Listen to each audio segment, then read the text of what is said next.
today. So I asked our group to put together some of their key creative. So we've got Jill from Rapport, we've got Kristy and Ginny from ODN. And they're going to drive this. This is a rogue panel. They took it away from me. They created. I'm just hanging on here. They already created their own deck, so I'm really going to let them drive. Do we have here? Who wants to drive? Should we have Gina drive? No, I'm just kidding. You can There drive, you go. Jill. They've created a deck of exemplary out-of-home advertising, and we're going to talk through some of the creative ideas and the ways in which creative is working differently across contexts. So go ahead, start us off, Jill. Sure, I'll start us off. Hi, everybody. It's been a wonderful week and so good to meet so many of you. Great conference, by the way. It's been... We tried. Thank you. Yeah, thank you. So yeah, when Kristy and I met to talk about some things to put together, I think what our focus was, wanted to showcase some things that were contextually relevant, different, a few different industries, things that had some measurement pieces to it, consumer interaction.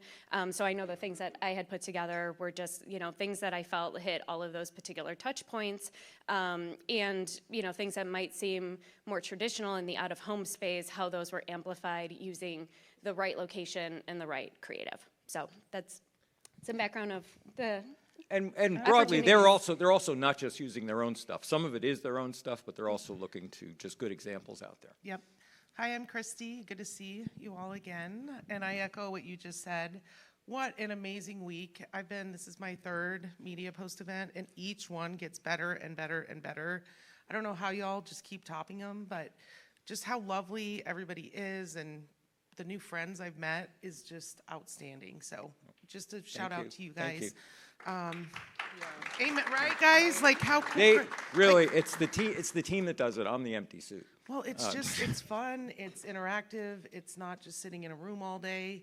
So anyway, just so lovely to reconnect, like Rick and Kate. I mean, just awesome to see everybody. Another thing that I talked about, and I noticed in discussions last night, this style of conference maps well against the kind of community that digital out of home has right now. Yes. I think you guys in particular, a lot of you know one another, and this is a great place to both extend that network, but also to catch up. Anyway, and our industry, sorry, go ahead. our industry, it's like Rapport has different clients than ODN does, but it's so fun to even just collaborate, like what's working for you, what's working, like it's just a small industry, and we all want each other to succeed. So anyway, it's just been for fun. now. You're in that all boats rising phase.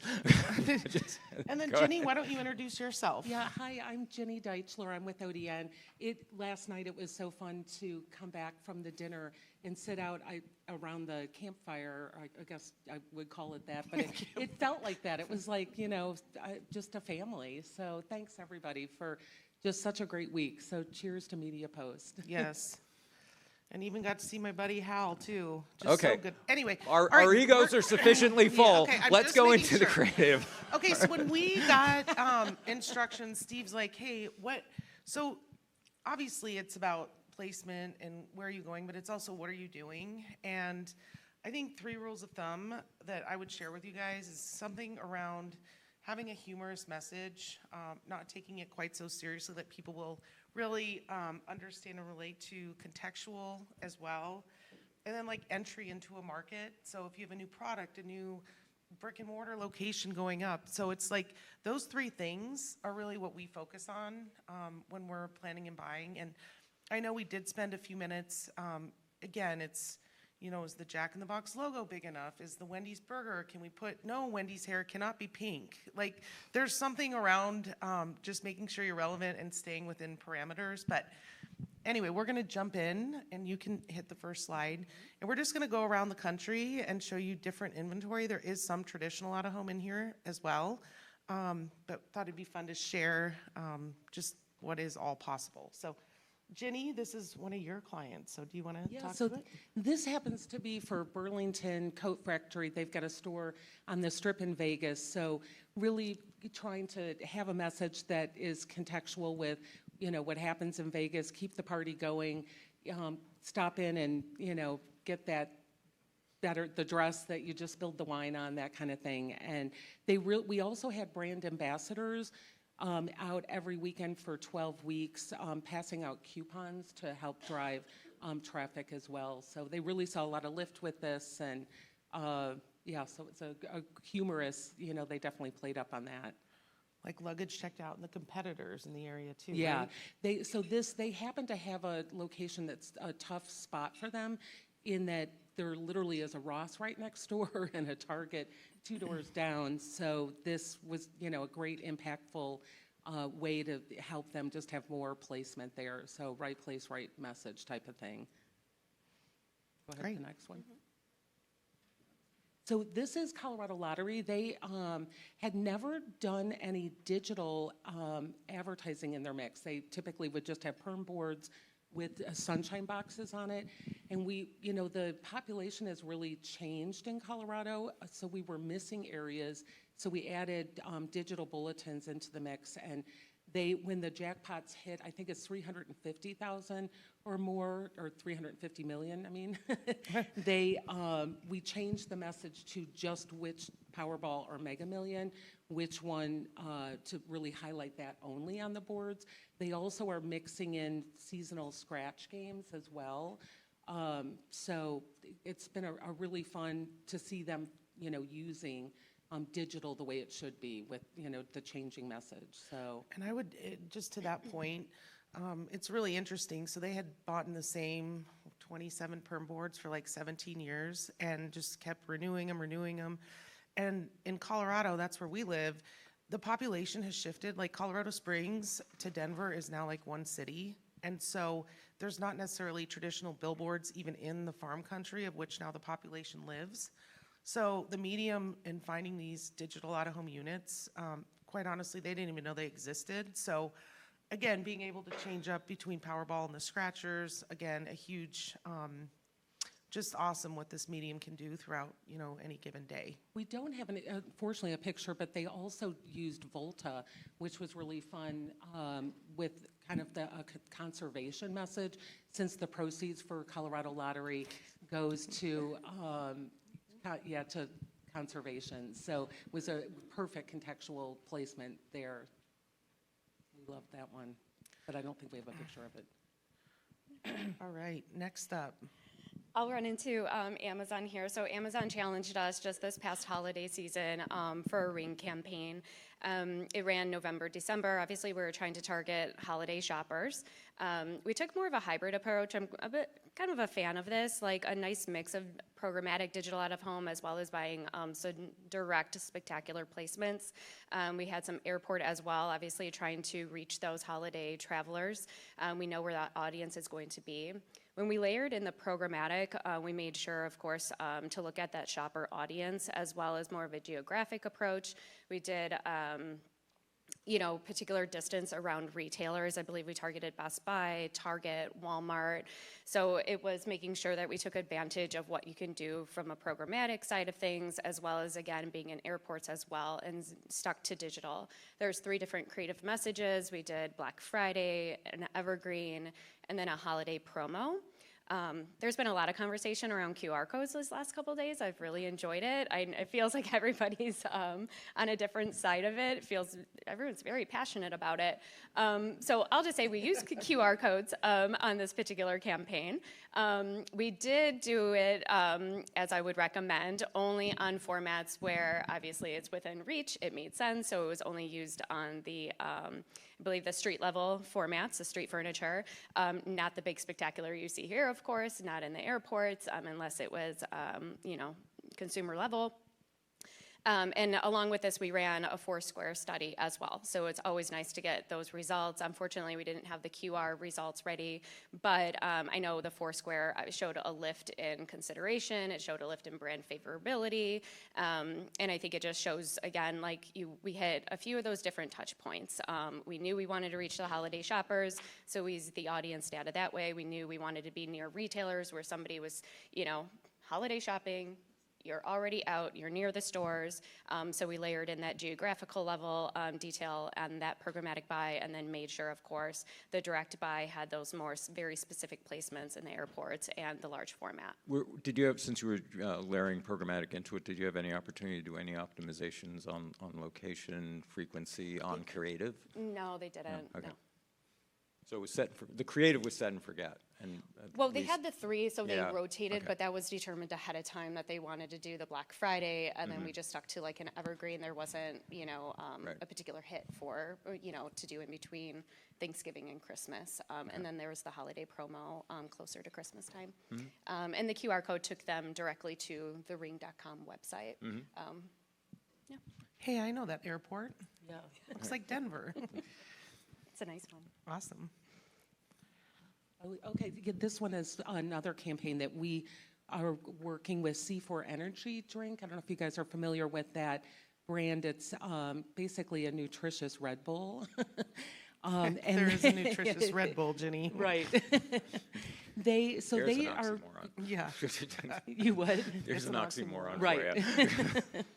So they are sponsoring the WrestleMania, as well as other athletes to, have that association. So this is promoting that they're a sponsor when the World Wrestling, events are taking place in various cities. They've been in Tampa and Philly.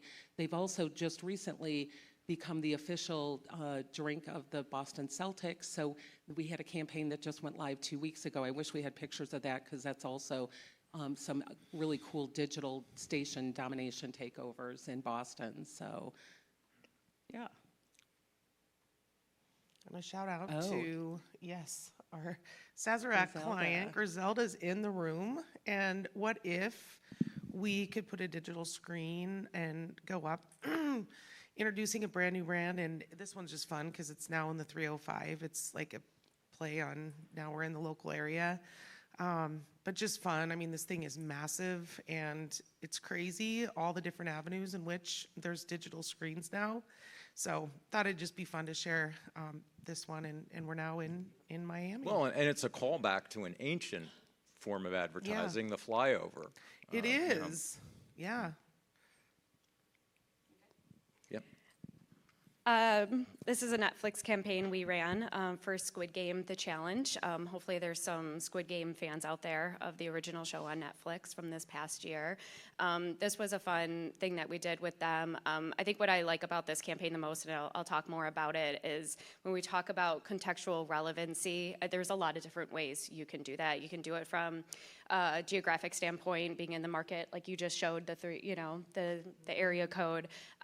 What we did here was made it more specific to the format itself. So they challenged us with a couple different things. Launching, they wanted to do a countdown to the final episode, and then launching when it was finally streaming. So for those of you who don't know, Squid Game: The Challenge was a reality TV show that was based off of the original Squid Game show that was on Netflix. So people competed in games similar, I don't think that's the right way to say it because those were pretty intense games on actual Squid Game. They, similar to that, let's just say, and the pot was like $4.56 million, which was like the largest winning, pot you could get from a reality TV show. So people competed. We did multiple things here. We did programmatic digital out of home. We did the large play space. We did a few static things as well, like a double-decker bus with street teams, and I believe they were dressed as the guards from Squid Game. They took them to the launch party for the premiere of the final and things like that. But what they did from the creative standpoint was, depending on where the messaging was, they switched that up, right? So they begged the question of, or they put up stats to say, like, on average, people would, snag a magazine from a newsstand for $500. What would you do for 4.56? Because the people on the reality show were doing some crazy things to win the $4.56 million. So that creative changed. So there was a messaging about, in the subway station, about, people would jump a turnstile for $500. There's a few airport creatives. So think about this as you're at the airport later today, everybody. People would clip their toenails on the airplane for $500. They would go barefoot on the plane for $100. Just things like that. And what would you do for $4.56 million? So I love that because they didn't just make it relevant for the city or anything like that. They took it down to the format level and made it very specific to the format that the creative was running on. Past that, they did the launch or the countdown. So if you saw the show on Netflix, you would know this clock is very critical to the show. So we made sure to do the countdown, and this was, again, running in multiple markets. So it was local to that time zone as well of when it was counting down of the finale for that particular market. And then the third creative was, of course, just, hey, the finale is on, watch it, now streaming on Netflix. I love this one. I know what I'm watching this weekend.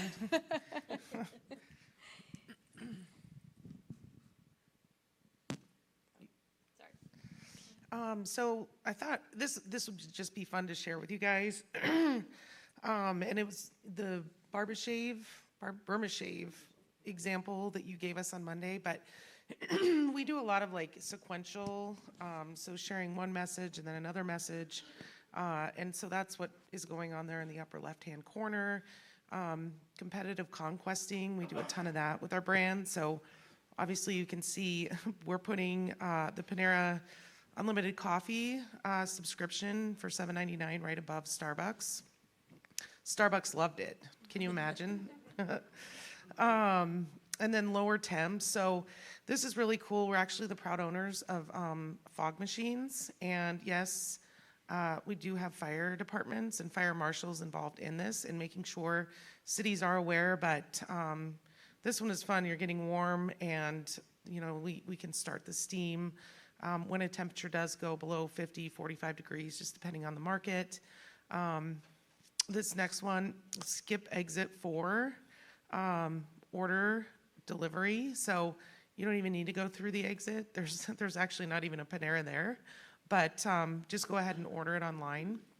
And then the egg board is just awesome. It's just an extension of the yolk dripping off the bottom of it. And then taxi tops, and again, more competitive conquesting with the right outside of Starbucks. And then this was a fun one. If you look in the lower right-hand corner, it is actually, we found 2 billboards right next to each other, and that is like a 3D mesh with the cheese pulling in between the 2 boards. For those of you that know out of home, it's next to impossible to find 2 billboards in St. Louis, or let alone any city. But believe it or not, that entire extension in between those 2 boards cost them about $3,500. So it's actually somewhat affordable, but how fun, like literally the cheese stretch, this cheese pull going on. And similar with the chicken sandwich, when we launched the chicken sandwich in New York, it doesn't look like the video's playing, but bursting with flavor, and then it switches to actually seeing the chicken sandwich. Oh, look at us. Jill, did you I didn't click do it? anything, no. Thank you to the people in the back. Anyway, half the video you could see, but it does turn into a delicious chicken sandwich. The one with the cheese running across, that was in St. Louis. Was it like downtown in a walkable area? Like you don't see 2 boards that close to each other that are No. separate structures. Yeah, Nice. but we had a drone and like watched it stretch. I was actually there. This was during COVID. And it was like the first trip I had taken in 2 years. And I sat there with a mask on and watched them pull the cheese. It's incredible, like what you can do. Yeah, love it. And then this one, this is fun.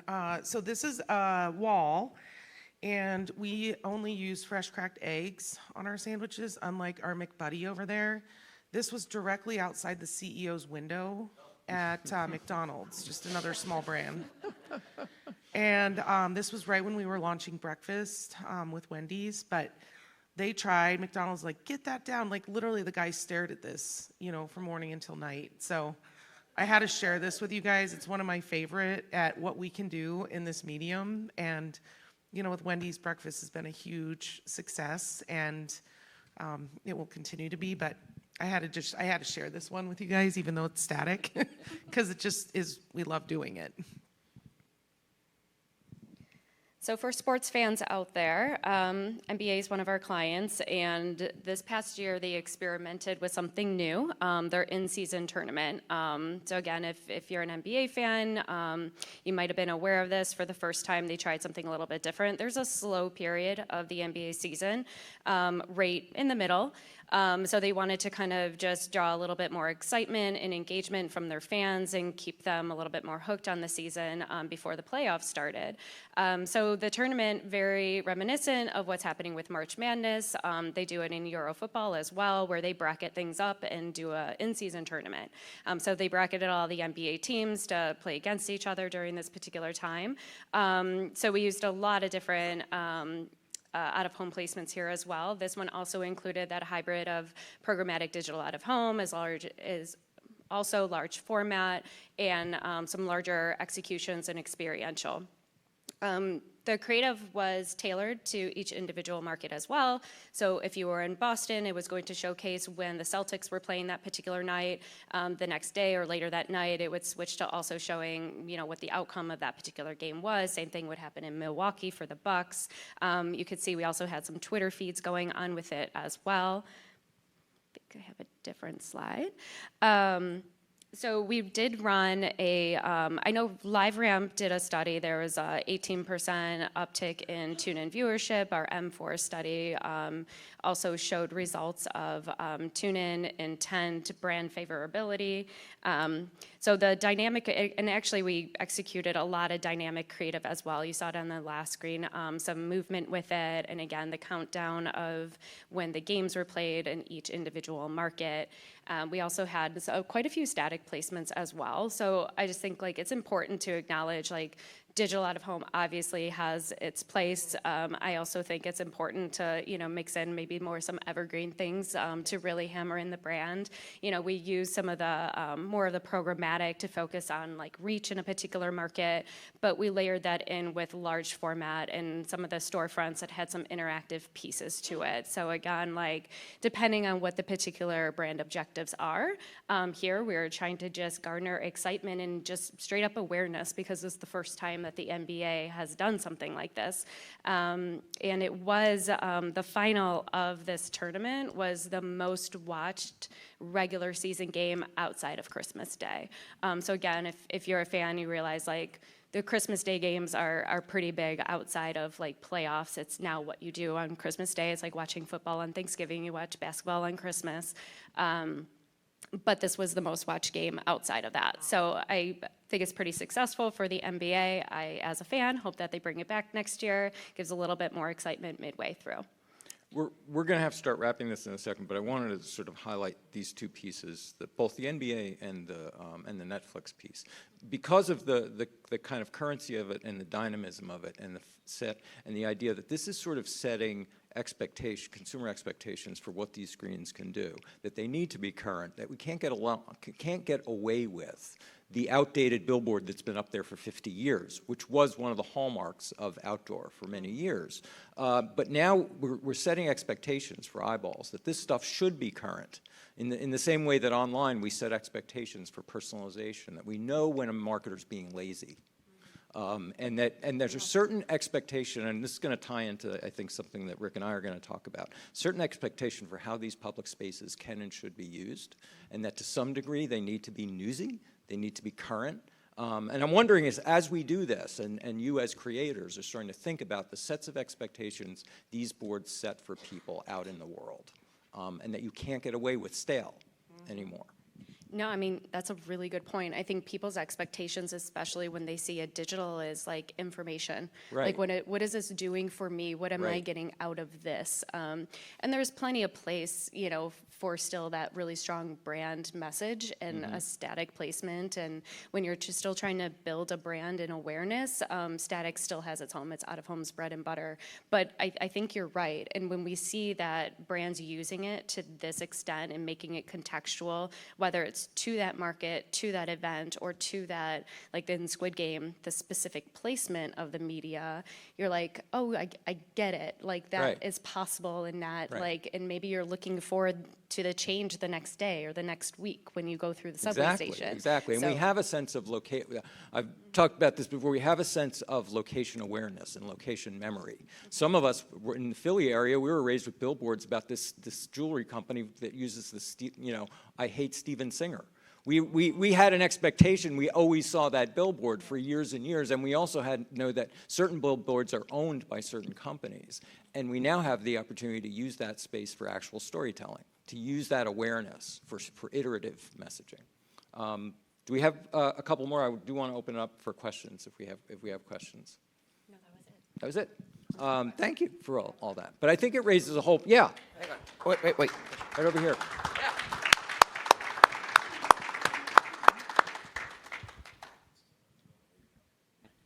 All right, so I think by now we all know each other really well, but just in case, Gustavo from PlayStation, thank you for this morning presentation. I think one of the things that I've noticed, and PlayStation, we're a national advertiser. The case study yesterday from Wendy's on basically real-time media inventory was super interesting. This dynamic creative for the NBA, really interesting. Do you think, how many top DMAs do you think you can buy that way? On either the media inventory or the dynamic creative, are we talking the top 20, top 30? Is it something that could be done nationwide? I can take a stab at that. You can get, if you, there's digital pretty much in all the top DMAs. It's just very dependent by market, but I would say if, from your perspective, if you're looking to do, one of these, go up, check it out, see, yeah, we've got a great, on behalf of Geopath and our industry partners, we could absolutely help get you, here's what you could do digitally in these top DMAs. So notch format like that? Yes. And then you sprinkle in, programmatic, and if it's not all digital, you can throw it. Again, it just really depends on the campaign, because if it's something quick, like the Wendy's example yesterday, you don't want to be untraditional. There's no way the Crane could get out there and put it up for. Gina, can you imagine that? It has to be something that it can, live feeds, which I know you work a lot with the NBA on too. So, Back here. Back here. Hi. David from Expedia Group. I liked how you mentioned comparing digital to static, and I think with digital out of home specifically, we also have to keep in mind that you're one advertiser within a rotation with others. We're going through all these examples the past 3 days. Something that I haven't seen much of is road blocking or 100% share voice blocking. So I was wondering if you have any examples how you fit that into strategies in the past. When is the best use case for that at all? Or